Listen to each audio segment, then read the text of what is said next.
மாணவர்கள் இந்த வீடியோவை முழுமையாக பார்வையிட்டு இறுதியிலே கேட்கப்படும் கேள்விக்கு சரியான முறையில் விடையை அனுப்பி வைக்கும் முதல் 10 மாணவ மாணவிகளுக்கு இம்முறை நான் பரிசில்களும் வழங்க உள்ளேன். எனவே விடையை அனுப்பும்போது மாணவர்கள் தங்களுடைய பெயர், பாடசாலை, கல்வி கற்கும் தரம் என்பவற்றையும் குறிப்பிட்டு அனுப்பி வையுங்கள். வணக்கம் மாணவர்களே, இன்றைய தினம் தரம் 10, 11 மாணவர்களுக்கான விஞ்ஞான பாடத்திலே பௌதீகவியல் பாடப்பரப்பில் நீர்நிலையியல் அமுக்கமும் அதன் பிரயோகமும் என்ற பாடப்பரப்பினூடாக உங்களை சந்திக்கின்றேன். இந்த பாடப்பரப்பு திண்ம அமுக்கம், திரவ அமுக்கம், வாயு அமுக்கம் என 3 பகுதிகளை கொண்டிருக்கின்றது.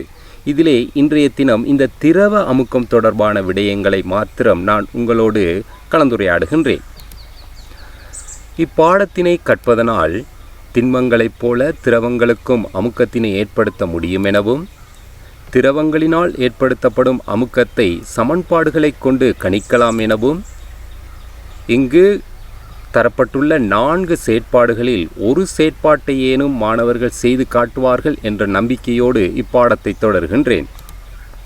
முதலிலே திரவ அமுக்கம் என்றால் என்ன? பாத்திரம் ஒன்றில் காணப்படும் திரவத்தின் நிறை காரணமாக பாத்திரத்தின் அடியில் மாத்திரமன்றி அதன் சுவர்கள் மீதும் ஏற்படுத்தப்படும் விசை திரவ அமுக்கம் எனலாம். இங்கே நீங்கள் திரையிலே ஒரு படத்தை அவதானித்து கொண்டிருக்கின்றீர்கள். அந்த பாத்திரத்திலே முழுமையாக நீர் நிரப்பப்பட்டுள்ளது. இப்பொழுது எங்களுக்கு தெரிகின்றது, அங்கே பாத்திரத்தின் சுவர்கள் மீது பிரயோகிக்கின்ற விசையை நீங்கள் அவதானித்து கொண்டிருக்கின்றீர்கள். எனவே இங்கே திரவ அமுக்கமானது அதன் அடிப்பகுதியில் மாத்திரமன்றி அதன் ஏனைய சுவர்கள் மீதும் விசை பிரயோகிக்கப்படுகின்றது. எனவே இதனைத்தான் நாங்கள் திரவ அமுக்கம் என வரைவிலக்கணப்படுத்துகின்றோம். ஆம் மாணவர்களே, இங்கே 4 செயற்பாடுகள் கற்பிக்கப்பட உள்ளன.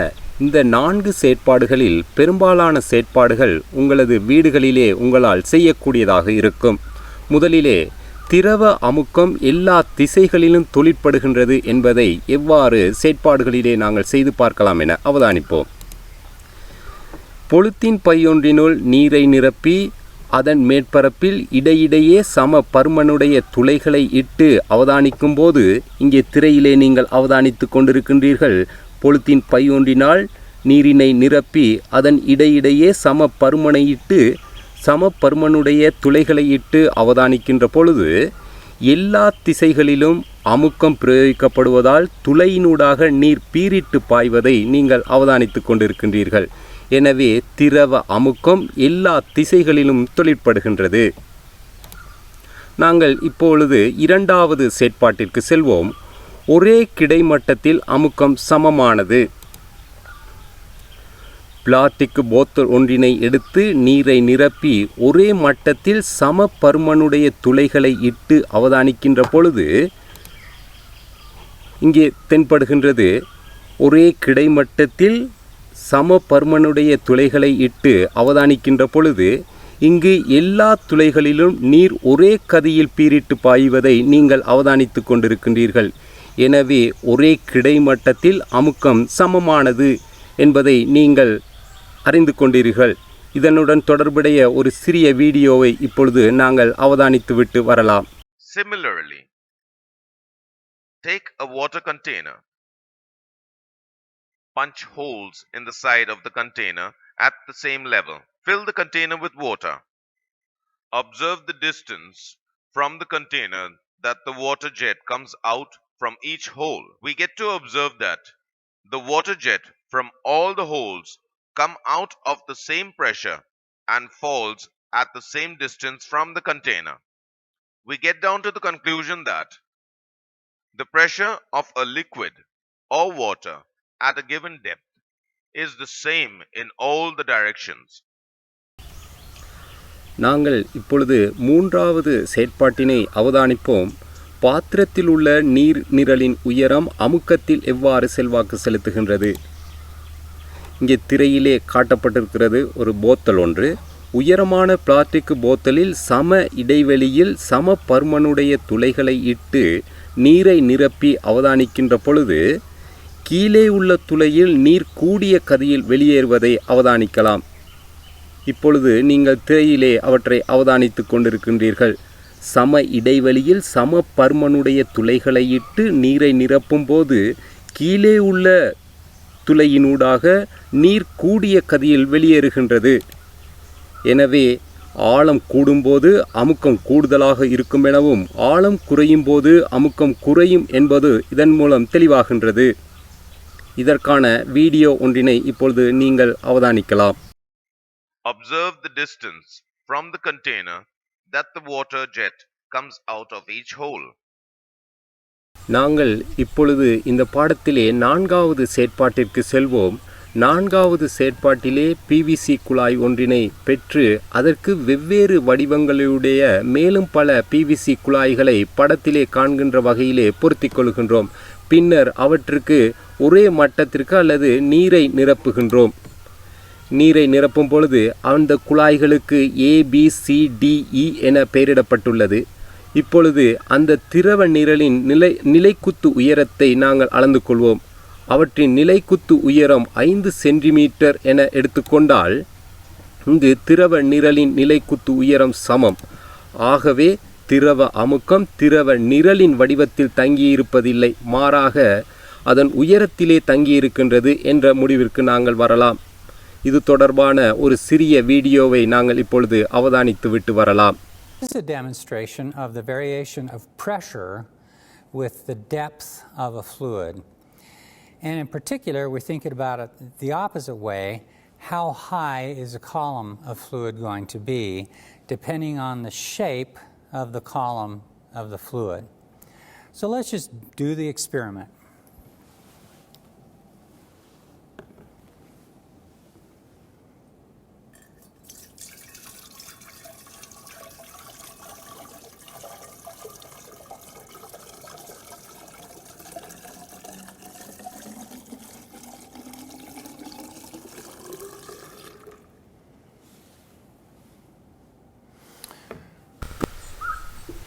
இப்பொழுது திரையிலே ஒரு வினா பகுதியை நீங்கள் அவதானித்து கொண்டிருக்கின்றீர்கள். எந்த புள்ளியில் திரவ அமுக்கம் அதிகமாக காணப்படும் என நீங்கள் எதிர்பார்க்கின்றீர்கள்?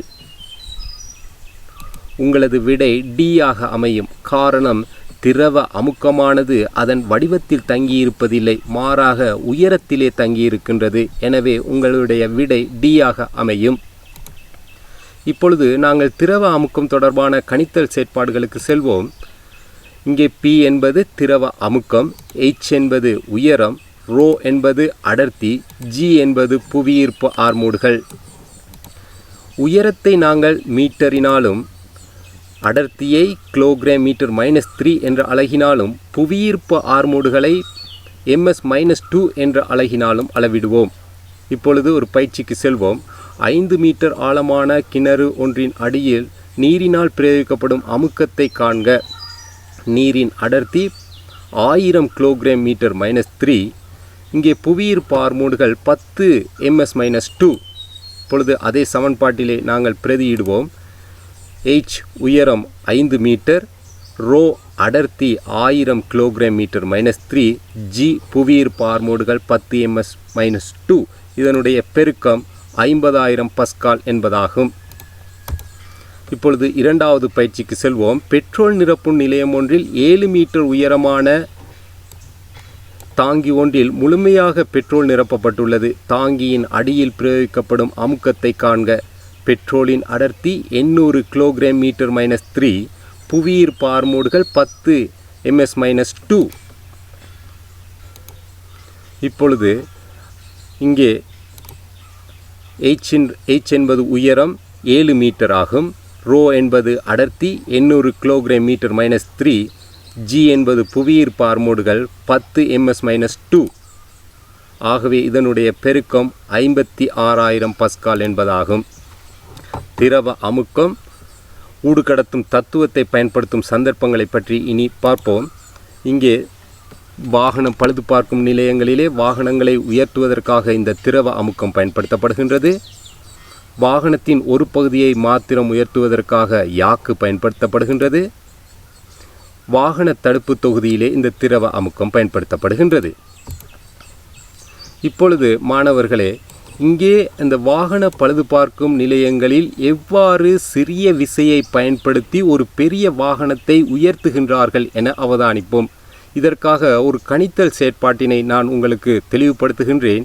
இங்கே நாங்கள் முதலிலே தெரிந்திருக்க வேண்டும், இங்கே 2 முசலங்கள் காணப்படுகின்றன. இது சிறிய முசலம், இது பெரிய முசலம். இவற்றின் குறுக்குவெட்டு பரப்பளவுகளை நாங்கள் தெளிவாக விளங்கி கொண்டோமேயானால் இங்கே பிரயோகிக்கின்ற விசைகளின் கணித்தல் செயற்பாடுகளை செய்வது இலகுவாக இருக்கும். இப்பொழுது இங்கே சிறிய முசலத்தின் குறுக்குவெட்டு பரப்பளவு 10 மீட்டர் வர்க்கம் என எடுத்துக்கொள்வோம். இங்கே பெரிய முசலத்தின் குறுக்குவெட்டு பரப்பளவு 200 மீட்டர் வர்க்கம் என எடுத்துக்கொள்வோம். இங்கே சிறிய முசலத்தின் குறுக்குவெட்டு பரப்பளவை விட பெரிய முசலத்தின் குறுக்குவெட்டு பரப்பளவு 20 மடங்கு அதிகம். எனவே இங்கே சிறிய முசலத்தினால் பிரயோகிக்கப்பட்ட விசை 20 நியூட்டனாக இருந்தால் அந்த 20 நியூட்டன் 20 மடங்கால் பெருக்கமடைந்து 400 நியூட்டன் விசை இதிலே பெறப்படுகின்றது. இப்பொழுது இரண்டாவது பயிற்சிக்கு செல்வோம். சிறிய முசலத்தின் குறுக்குவெட்டு பரப்பளவு 5 மீட்டர் வர்க்கம், பெரிய முசலத்தின் குறுக்குவெட்டு பரப்பளவு 150 மீட்டர் வர்க்கம். ஆகவே சிறிய முசலத்தின் குறுக்குவெட்டு பரப்பளவை விட பெரிய முசலத்தின் குறுக்குவெட்டு பரப்பளவு 25 மடங்கு அதிகம்.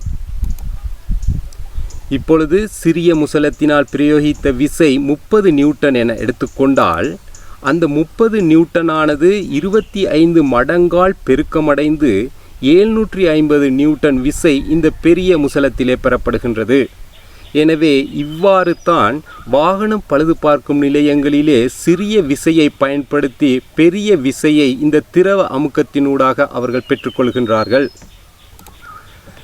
நல்லது மாணவர்களே, இந்த பாடத்தை கற்பதனால் பின்வரும் இலக்குகளை நீங்கள் அடைந்திருப்பீர்கள் என எதிர்பார்க்கின்றேன். திரவ அமுக்கம் எல்லா திசைகளிலும் தொழிற்படுகின்றது என்பதையும், ஒரே கிடைமட்டத்தில் அமுக்கம் சமமானது என்பதனையும், ஆழம் அதிகரிக்கையில் அமுக்கமும் அதிகரிக்கின்றது என்பதையும், திரவ அமுக்கம் திரவ நிரலின் வடிவத்தில் தங்கியிருப்பதில்லை, மாறாக உயரத்திலே தங்கியிருக்கின்றது என்ற விடயங்களை நீங்கள் இன்றைய தினம் கற்றுள்ளீர்கள்.